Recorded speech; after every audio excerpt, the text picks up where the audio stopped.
today I am pleased to be sharing the book Ecohappiness, and Sandi Schwartz is the author of this, and she will be sharing a lot of information that she has around mental health and how that can be improved by spending time in nature. So hello, Sandi. Hi, it's so great to be here. It's so nice to meet you.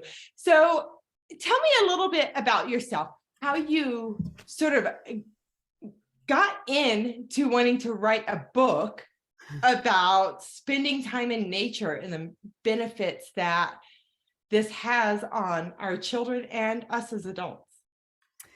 Yeah, so it really, two paths kind of came together for me in my life.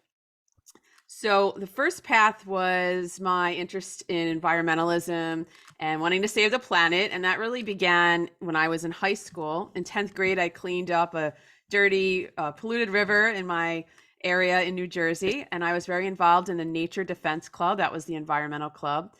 And that just really spurred my passion to want to, save the planet and get involved in environmental studies and science. So I then wrote my college essay actually on that experience, and then went on to college to study environmental studies and political science. And then I went and got a master's degree in government with an environmental policy spin. And so, all that trajectory is going on in one path. And then on the other end of my life, I'm just always kind of struggling with stress and anxiety. And I can, look back at my childhood and having these physical symptoms, whether it was being the sweaty palms in math class or this upset stomach before a party or a new school year.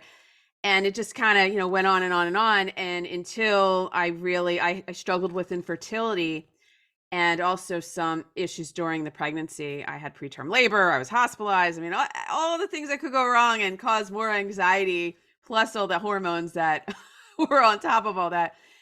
So after I had my first son, I actually, looking back now, realized I was struggling with postpartum anxiety, which is not something you hear a lot about. Very revved up. So I started looking for natural solutions to get back to a balanced state. And, this was a long period of time where I was doing my own research and I was, digging in,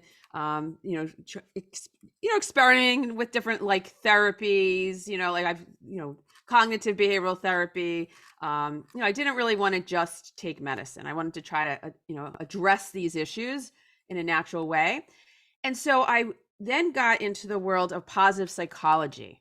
And what's really neat about positive psychology is instead of always focusing on your issues and your problems, you put a positive spin on how can I feel better? How can I find balance in my life? Things like volunteerism, right? Spreading kindness, having a healthy diet, exercise routine, gratitude practice, right? And then nature is another piece of that puzzle, because when we're in nature, we have all kinds of incredible research that shows that we feel happier and calmer, and it spurs that feeling of awe, right? When you're in awe, you cannot be anxious and in awe at the same time.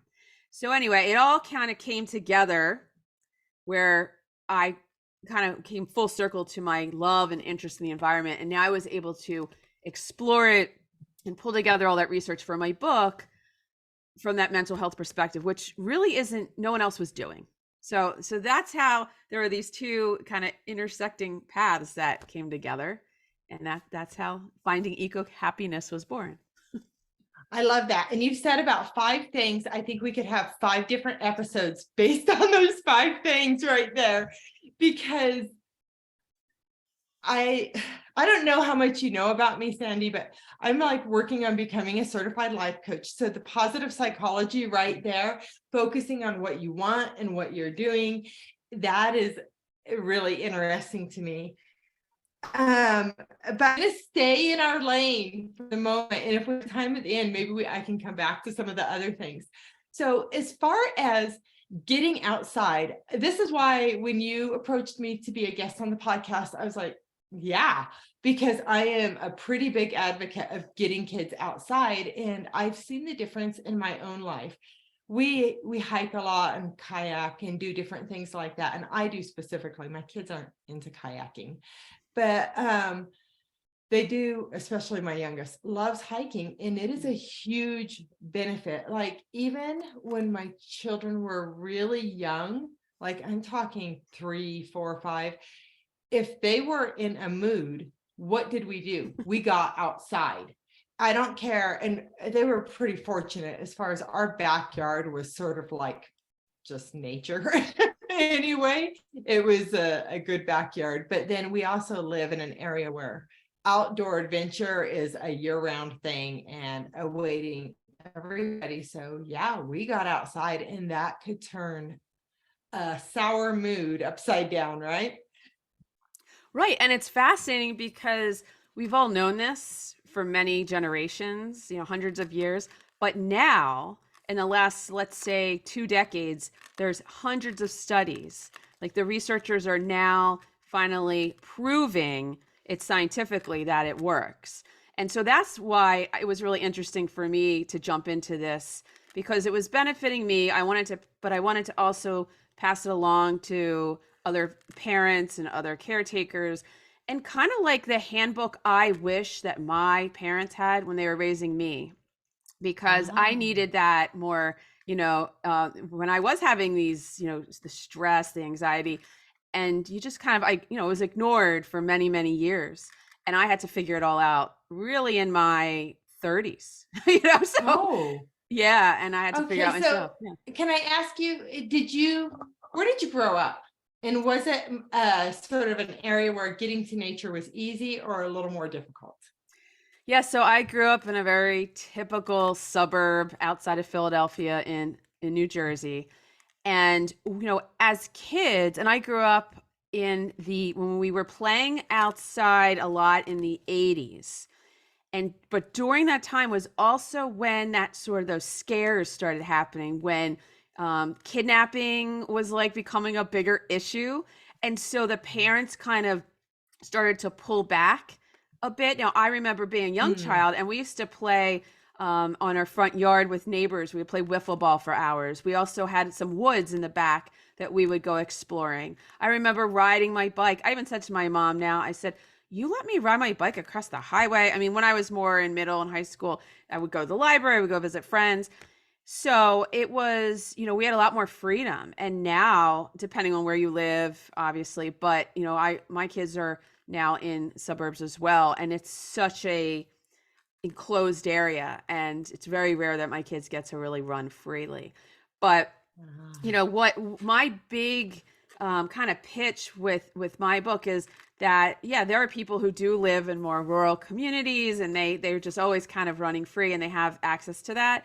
But I also want the suburban families, the urban families, to understand that there are some really simple things, activities you can do where, if you're not even hiking and kayaking, you can still connect to nature, even inside your home, believe it or not, or inside a classroom or your home classroom, and you can connect to nature. The window, we're both near a window right now. We have the sun coming in on the same side here.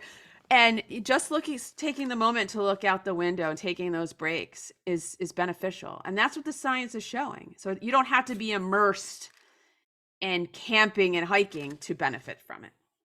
Okay, so let's dive into that a little bit. And during COVID, I really thought about this a lot because, well, we had a big yard when we lived in town when my kids were young. Right now, we live like out in the country and we have a couple of acres. So I literally would go out and walk in our own property. And I'd be able to get out like that. And I thought so much about people who are like in town without a bigger space. And I can't say I was like super paranoid around COVID, but I still, especially in the beginning, wanted to keep my distance. You just didn't know, at this point, my whole family's had it once or twice. We're all fine. I'm not even worried about it anymore. But I did really think about that, like how hard that would be when you were feeling like you couldn't even walk out your front door, like you have so many neighbors, or there's the park, but our parks here were all taped off, Yes, and for same. Yeah. families who really plan on using public spaces as part of their everyday living, that had to be hard. So, hopefully we don't go back to that again, but it does lend itself to thinking like that. And, Mhm. if you're just, it's a little harder to get to nature. What do you recommend? Yeah, on one hand, it was nice because we were walking around our neighborhood a lot. Now, I remember though, in the beginning when it was high scare, when a neighbor would be coming towards me on the same side of the sidewalk, and I would like move away, like it's gonna come in the air. But people were out walking more, and there was an uptick in people spending time outside, even though the parks were closed for a little while. People were going outside as much as they could because they were, inside, as stuck. They didn't know what to do with themselves. All right, but it really also teaches us how to utilize your minimal space. Okay, so something as simple as a plant, bringing a plant into your home, or how about utilizing, if you have a balcony, if you live in a high-rise building, maybe you have a balcony, or maybe the building has a rooftop.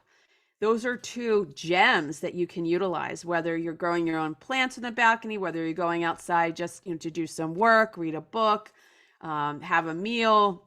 Of course, if you have a backyard, I mean, I used my backyard so much during COVID. I was even walking around. We have a pool. We're in Florida, but was walking around my backyard for my exercise at times. And I was we have a balcony too. I was using my balcony for weeks to do exercise, while I watched exercise videos online.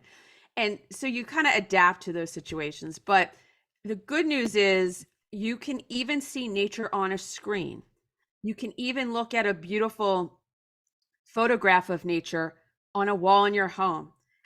You can smell the flowers. You can use essential oils. There are really tons of options that you can, utilize decor in your home, certain colors, there's a multi-sensory aspect to nature, and that once, the scientists have pulled those apart, and now we know those are the pieces that make us feel better, whether it's the blue and green colors or the smell of an orange. Okay, like you can have a whole mindful food, eating experience with an orange or a grape by, smelling it, enjoying the juiciness, the color. Maybe you want to draw it. All of a sudden you realize, you can, with your kids, like, oh, it's not just flat, right? Like, there's so much you can do. I have a whole chapter on art, because art in itself is a positive psychology element, right? It helps us, takes us to another place. It makes us feel better. But looking at a picture of a building does not have the same effect as looking at a beautiful flower or a tree. Well, I can tell you, even if I'm outside, and this experience comes to mind for me. Last summer, I was in Austin, Texas, and I was in the downtown area, like the convention center area, right? I could not wait to get home and be outside in open nature, because while I was actually outside a lot walking, it did not have that same positive vibe for me as like when I can see for miles when I'm hiking. I can see a long way away, and I felt claustrophobic. And I've never gone to a city and felt that way, but I think everything was just high rise, and you couldn't see. That's interesting, because I just saw in the news that they're building like a really, really high building, a really tall building in Austin. I don't know if it's going to be the tallest building now or something, but I just saw an article, so they must be really into their high buildings and architecture there. But I also, Sandi, as you're talking about this, because I have to admit, like, my mind is like going, okay, screens, that's not the same as outside. However, when you think about it, like when I open up my computer, Microsoft, what do they put on the screen? It's almost always nature images. Hardly ever are there buildings, but if there are buildings, there's a lot of greenery within that screen, right? Right. So I can sort of go there a little bit. And when you don't have another option, Right. or you don't feel like it's easily accessible to you in maybe your day-to-day life, it is better than nothing. And that is why we bring flowers in our home. And I love the produce section at the grocery store. I don't like the boxed areas, but put me in the produce section and I'm a happy girl. Yeah. Yeah. And so back to the buildings, it was interesting. There have been studies done where they actually take the cortisol level, so the stress hormone, and they would have people like in the city walking around the buildings, looking at the buildings, and then, take their cortisol level and also interview them. And then also, compare that to being at a park, being, more immersed in nature. And there's such a difference. So that stress you were feeling, that uneasiness, like that's pretty common. And then, of course, all the noise, we're dealing with a lot of just overstimulation, noise, and light pollution when we're in, urban environments, and even on our screens. And let me just back up. Like, I'm not saying that get your nature fix with your screen. I'm saying that, it is better than nothing. And there's sort of like these levels, right? Like you can kind of start, especially with kids, maybe start with a nature video and then pique their interest and say, hey, let's go to a science museum and go see this animal in person. And now let's, next get outside, go to the, a wildlife center, kind of those steps where you can then challenge your family, challenge yourself to do more and more nature exposure. Well, and even like when we lived in town, yeah, we had a good backyard, but we got out in quote unquote nature on a regular basis because there was, and still is, a trail there that, yes, you're in town, but it's actually, I think, part of the national parks, not national parks, it's some system, but it's like you don't really know you're in town. There's once or twice on the trail when you may see a building, but we see deer out there all the time and skunks. And like there's the paved walking areas, but then there's woodland areas where you can, bike or walk. And so we did that. Like when we lived in town, we probably went into that trail 3 times a week. Wow. And would just walk with our kids and let our kids run. And there are also areas there again, right in town where like there's some really old cottonwood tree fallen over and the kids could spend 20 minutes. I want to say bouldering, but that's not what it would be called on a tree, but climbing on this fallen tree, that has right 10-foot diameter of a trunk, so yeah, we made a point to get outside. So yeah, so tell me more about, I want to know more about the relationship between anxiety and mental health and nature and just the science behind all of that. Yes. So there are different reasons why and different theories. The first thing is something called biophilia. And you may hear it now talked more about in interior design and actually architecture, biophilic design. And it's really, when you do see an office space or something with trees inside, it's more lush, or what you're just talking about, just kind of, again, like incorporating the natural environment even into the built environment. But biophilia is essentially our instinct as humans, but we're animals. And at the end of the day, we are just attracted to nature. That is how we came about. And the environment that we're living in now with all the screens and the, being inside and all the lights and the sounds, that's not what, we're naturally. And when you look at the timeline of humanity, what we're living in now is such a little blip of history compared to what we were doing, cavemen all those years ago. And so we still crave the nature connection. And a lot of that, as I like to explain, is that multisensory experience. We feel good when we smell something soothing, right? Fresh, beautiful flowers, stop and smell the roses, or fruit. When we see something appealing, our eyes, our vision senses, goes to that. There's a whole thing called fractal patterns, and nature has tons of these patterns, whether it's the swirl of a shell or the veins of a leaf, or the tree bark.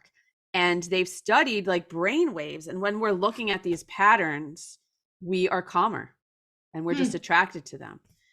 The sounds, again, like, bird song, they've studied over and over, comparing, let's say, like a human voice meditation app to bird song.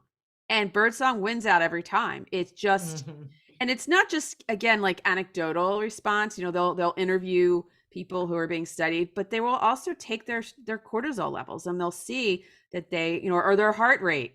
And there's studies about people healing more quickly if they're in a hospital room with plants in there, or views of trees, or a lot of times now they're building gardens in the hospitals or in courtyards, and they have the patients go and walk around there.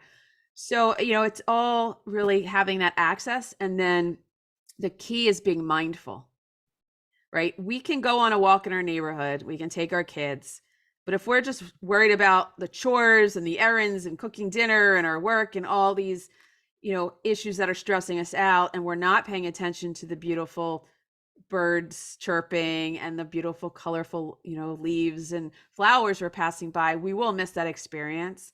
And so mindfulness plays a very big role in this. Yeah.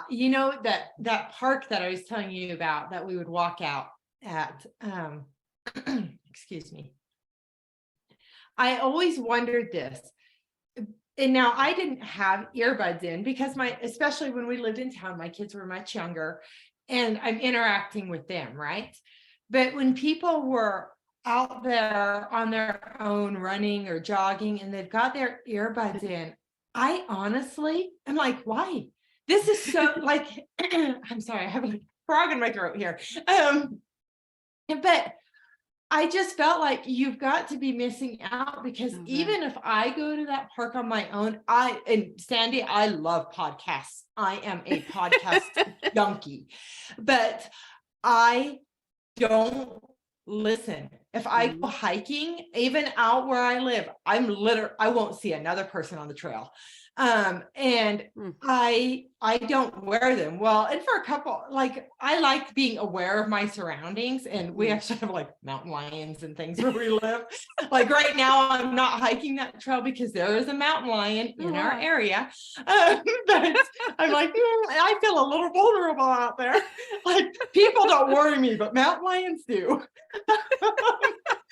So anyway, but yeah, I just think you're missing half the experience. Honestly, like even if I'm just working in the yard, sometimes I will wear my earbuds, but I tend to not, because I'm like, I don't know. I like the birds, that just being in your own head, I think is good for you too. Well, yes. And it also being in nature, and this is important for kids, well, for people, all of us who work, but also kids, and as they're learning, is connecting to nature builds curiosity. It builds creativity, and it helps you, have this kind of free thinking moment where you're unwinding. And when you do that, when you, like you're saying, and I do the same thing, sometimes I have a podcast on, but a lot of days it's just my time. I also don't typically work out with others. I know some people like have to have a running partner, or they have to be in big gym classes. I have always, even since, college, is preferred walking, biking on my own, because I prefer that as my mindful time. And then it also helps me as a writer, it stimulates creativity. I might come up with my best ideas on those morning walks. But yeah, you can hear the rustling of the leaves. You can listen for the blowing wind and the birds. And if you are focusing on something else, you're still, you're breathing in the fresh air and you have the sunlight, and it's all still good and you're surrounded by nature. But if you can really focus and be mindful, you're going to get a lot more bang for the buck, right? You're going to get more benefit. Yeah. So Sandy, I'm going to ask you something that you aren't expecting at all. and I'm going to tell you why first.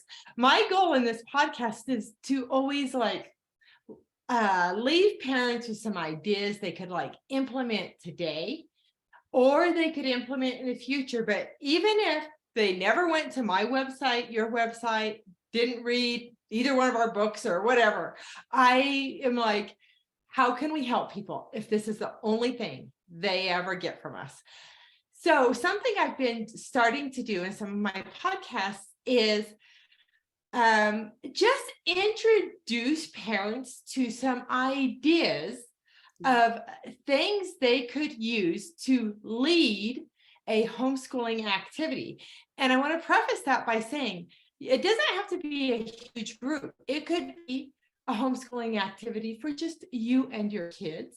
It could be for you and your children and a couple of their friends, or it could be for a homeschooling group of like 15, 20 kids and some other moms, right? Mm-hmm. So I know you have various activities in your book. Would you want to share 1, 2, or 3 of those ideas and maybe give a parent an idea of how could I integrate these ideas into my child's education, whether it be a daily thing or something you do just once a week or once a month with some other kids? Well, the first question I would ask everybody is, are you taking your lessons outside? How much time you have the ability, you have the control over your day. So are you doing math class, the math lessons outside? Are you incorporating art? So it's very, so that's one really simple thing, is literally just go outside, have the table out in your backyard or on a balcony, or if you don't have access to that, find a local park, get a picnic blanket and do the lessons outside, right? Yes. And very simple. Can I feed off of that? Sure. Because you just said a couple things there. Take the lessons outside. Now, some lessons you can literally just do them outside, but you could also make the outdoors the point of being outside. So with something like art, you could, especially in the summer, just do it outside. But you could also let's go outside and we're going to do, I don't know, a mosaic or painting or drawing or whatever. I mean, you could even do it with clay. Like, let's see if we can make our clay look like this tree, and but you could literally do that. And here's just one idea for parents. I know when my daughter was young, and we lived far enough from this, we didn't partake in it, but there was an art teacher that did, I think she called it like Miss Bonnie's backyard art or something. And she didn't I don't even know if she had kids, honestly. Maybe she did, but she just did little art classes in her backyard once or twice a week, all summer long, for homeschooled kids. Oh, wow. Anybody could do that, right? You can just do this, and it's so low key. It didn't make a mess of our house. It made it simple. But then, take the Play-Doh outside. Yeah, that was always our rule. Yeah, but then I think of and Sandi, I would love to introduce you to this person. Her name is Jackie Grunberg, and she is the founder of Backpack Sciences. She's been on my podcast before. But so her whole point is taking science outdoors, and and yes, she has lessons that you can do inside too. But she always pictured like kids with their backpacks, let's go outside and do the science stuff, right? So part of that is doing science outside, like the outdoors is part of the focus, journaling outside, your science journals, things like that. So I want to let you pick back up here, but I just wanted to sort of bounce these ideas off of each other. Yeah, well, local libraries have some amazing resources now. They actually have science backpacks, a lot of them. I wrote a whole blog post about how to connect to nature at your local library, because they're offering so much more than just books now. So that's a great option for, homeschooling families to go, rent these backpacks, and then they have the activities ready to go. Like, they have the book and they have the materials. Maybe you have to add a few of your own materials, and then there's different topics. And so definitely, utilize your local libraries for those ideas. Another really simple thing we did, and this is really cool. So during the pandemic, when it started, I created a challenge. And I was like, how am I going to get through this? And so I said, I'm going to start. And I think it started with like, 1 week and then 30 days. And it ended up being 100 straight days of doing some sort of nature connection activity. And I ended up posting it, on social media. And I boiled it down. There's actually a free calendar on my homepage now, the Ecohappiness calendar. And it has 30 of these activities. So highlights from my 100-day experience. But one of the things my daughter and I did is we went in the backyard and we looked for like leaves and sticks and rocks and whatever was sort of fallen down, on the grass. And we created our own like bugs, like critters from the natural elements. Okay. So we were creating animals. You could do cats, dogs, whatever, but from nature, from leaves and sticks. And then we took pictures of them. And, you could really get very creative with, making a cartoon out of them or, a paint the background and put them on a piece of paper. Kids could really have a lot of fun. You could make cards and give them to other people, but really just basically going on a little mini nature walk and then making these creations from them. And so that's a really easy activity. I love that. And honestly, you could do that with a homeschooling group. Like you could integrate physical education, say hiking or going on a walk, whatever you want to say hiking looks like for you, moving your legs, right? But in the meantime, you're picking things up. And my youngest daughter is super into reptiles, has been her whole life. But part of when we go hiking is she's going to be we have 6 reptiles. And I don't even oh no, I will die if the big snake ever gets out. Oh my God. I would lose it. But she'll like go out on our hikes and collect these really interesting pieces of wood.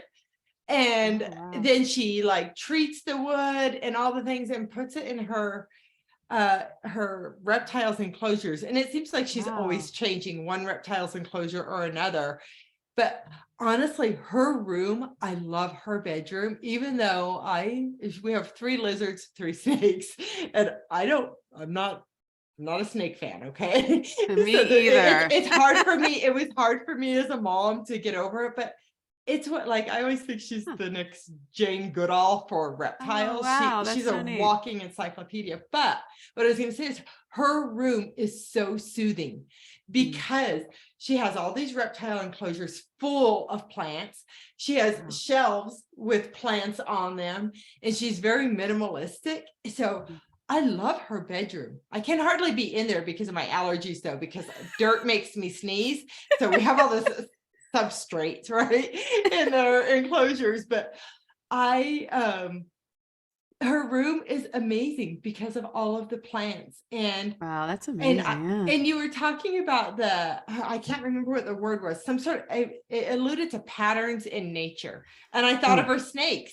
I was like, they all have these patterns, and they soothe her. Where they sort of freak me out, for her, they're really soothing.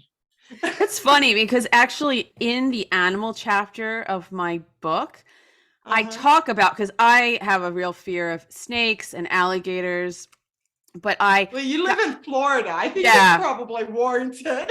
Well, I wasn't born here and I wasn't raised here, so I'm still afraid of them. I probably always will. But it's really cool because I have this anecdote, this story about a young girl who, and her mom like wrote it up and I put it in there, but it has to do with her loving these scary animals. And so, even the people, it's all sort of, relevant, like it's a relative. It depends on your own personal taste and what attracts you. And so some people love the scary animals. Some people like cats, some people like dogs, but it was really finding what works for you. And I think that's what's great about nature, because there's so many options. And, I myself am not a huge outdoorsy person. I never was. I wasn't raised that way. I love to tell people, I'm a suburban environmentalist. I've never even been camping, but never. Right. But I'm like, that's heartbreaking. But, I drive electric vehicles. I've always, I have other aspects, and I appreciate, my time in nature. But right, everyone kind of has their level of how it works for you. And I think that's important because a lot of people are concerned, well, how am I going to connect to nature? I don't like to do those things. But there's so many simple, wonderful ways, whether it's sports, whether it's flower arranging or gardening, whether it's art. And so it's really accessible to all of us, and we should take advantage of it because it makes us feel better. Sandy, I just can't get over, I've never been camping. Never. Okay, so I just met Sandy, like we've only communicated via email and like, me sort of scoping her out in other ways. But before I have someone on my podcast, I want to make sure it's a good fit, right? but life is busy. So I don't always meet my guests before an episode. Sometimes I do, sometimes I don't. But I'm like, I just got to know you, but you must come visit me and we need to go camping. We've got to right that wrong, Sandy. It sounds like where you live is absolutely gorgeous. Oh gosh, I could literally go 10 minutes down the road and go camping. Wow. Or I could go 30 minutes to be like, we live in the camp. I would call it like the camping capital of the world. It's just so beautiful where I live. But I'm like, but you know what? This summer when I was in Austin, I met somebody that had never been hiking. I was like, oh, you've never been hiking. Well, the thing about hiking, I can't even imagine what it's like. Well, the thing about hiking is it honestly is a very intimidating term. It's really walking, right? Yes, it's walking at an elevation. Well, but even in Florida, we go on, there are these beautiful nature centers. There's one I love that has a boardwalk, and it goes all around like a kind of a swampy area. And sometimes you see alligators, but they don't come close to you. But beautiful birds and ducks and all that, and turtles. But you're flat the whole time. So it may be considered hiking, but to me, it's a walk. It's a nature walk. Yeah, that's so what's walk. Really the difference? Hiking up a mountain is one thing. Yeah. So where I live, I don't do this, but doing 10,000 foot hikes, mountain climbs, it's a thing. People are scoping out. They come out here to climb over 10,000 feet. Yeah, I don't we're do at that a either. 5,500 foot elevation, but already. So put that in perspective. It's really only maybe 4,500, 5,000 feet, but it's not only. Some of it's hard. I'll share just a quick little story.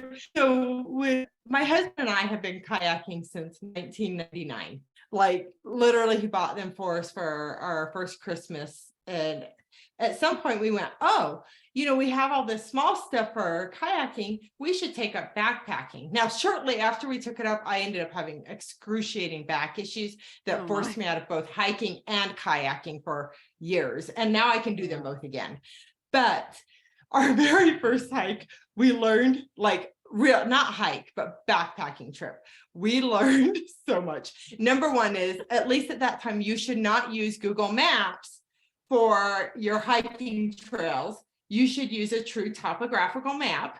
But when we looked up, we thought, we'll do this trail. It's called Bear Creek Trail. Now, I think it's part of the Colorado Trail System, which goes, it's all the way across Colorado. And but there were different parts of Bear Creek Trail, and we didn't understand this. So we went on this trail with our daughter, who had just turned 5 years old. And we left our baby with grandma. Our youngest was two-ish. Anyway, so we did not take her with us for this 2-night trip. And we found out afterward, we get on the trail, and I'm like, I thought this was an easy to moderate hike. We were literally scrambling with our 40-pound backpacks on us and our 5-year-old just one little part of the trail. Most of it wasn't scrambling. Most was walking. But there's this point where you're like, okay, if I don't see water soon, we are going back, because we brought the water tabs to treat our water rather than packing all the water we would need. So I really am taking this over. I'm sorry, but this is so it works and it's interesting. So we do this trail, and I'm really not kidding. Like, I think we climbed 800 to 1,000 feet in an hour and a half. Impressive. It was a pretty good climb. And then when we're at the top, like, you literally can look down and it's like 1,000-foot drop off. Wow. So we go out there, we camp for a couple of days, and we do 2 nights. Night number 1 was amazing. Just like, we literally saw one person the whole week. No, actually, I think 2. We saw a fly fisherman and somebody with a mountain bike, which no way in hell would I ever ride a bike on that trail. That's like, I would have died, literally. But second night, we woke up and I said to my husband, I said, "What is that noise?" And he said, "It's wolves."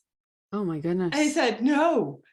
I said, "Are you sure it's not coyotes?" And he grew up out in the country. He says, "Honey, that's not coyotes. Those are wolves." I have never been so scared in my entire life. They were so close. Oh my goodness. Within a few miles of us. So we have our 5-year-old and our dog, and our poor dog, she's gone now. Never before or since that night has she growled like that. And I was terrified. And the next morning, we could not get out of there fast enough. I mean, like, oh my gosh. See, camping is a little definitely. I do like challenge. Camping. I like camping near a car where if I hear wolves, I can get in the car. There you go. That's the trick. We've heard of bear before while we were camping. And it's funny because sometimes you don't know what the sounds are when you hear it. And then you go home and Google it and you're like, oh yeah. And at the time, people told us, no, those weren't wolves out there.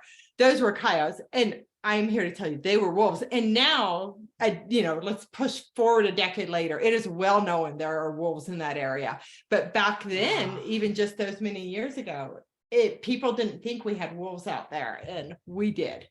I mean, then the next day, I'm going to just share this more. So the next day we hike out more, and we get out of there, and like literally, we've got our little girl between us. We are like booking it, and there's a storm on our heels. I'm like, I do not want to be on this high spot if it starts raining. And we're getting out of there. We left and we went to this little restaurant. Oh my gosh, we raved about their burgers for the longest time. Well, a year or 2 later, we go back and we're like, these sort of suck. They were terrible hamburgers. But when you're that hungry after hiking like that, you're like, those are the best hamburgers I've ever had. Oh, that's so funny. See, you have a great memory. Yeah, I mean, a great memory, but you can come and do some real camping. I won't take you to where the wolves are. Okay. At least I hope not. We can stay near a car. Oh my gosh, I totally digress. Just like rabbit holes. I'm the best at rabbit holes. I do try not to, but okay. So Sandi, I totally took that over and I apologize, but it is entertaining. Yes, I wouldn't use that as your homeschooling lesson. Yeah, well, you know what? We know what wolf calls sound like. I know what to do when there are wolves near. I learned a lot from that. So, where can people find you? And I know you have the book, Finding Ecohappiness. I'm going to tell parents, a lot of why I share these things is to give you ideas as you homeschool your kids. Yeah, there's your book. Thank you for holding it up. And then you have a children's book that you wrote too, right? One? What's it about? Sky's Search for Ecohappiness is all about, it's a little girl who's feeling a little blue, and her mom encourages her to go outside. She's a lucky little girl because she lives by the beach. So she goes and finds her friends. There's like 5 different friends, and she sees that they're doing these outdoor activities, and then they make her feel better. So there's yoga outdoors, there's painting a sunset, playing with a dog. And so I really thought it was important. I collaborated with a teacher on that project because I wanted to bring to life what was in the parenting book for a child, especially, young children really struggle with emotions. And this is a way to get them to think about it, start talking about it, and also offer a very simple solution, which is, go outside and play and enjoy yourself. Yes. So, and in the, in Finding Ecohappiness, there are checklists at the end of every chapter, and they have filled with tons of ideas for activities. And you can go to my website. That's ecohappinessproject.com. And there's blog posts with lots of different activities, diving more deeply into each specific activity, everything from making a nature mandala to going on a nature poetry walk. So we can add, to the list that we were talking about earlier. And I have a free quiz on there and then the free calendar right on the homepage. So head over there and check it out. That's awesome. And also, Sandi, and for listeners, video watchers, with all of my interviews, homeschoolthinktank.com/interviews, and I will have a little blurb about Sandi, her book, and a link to her website there.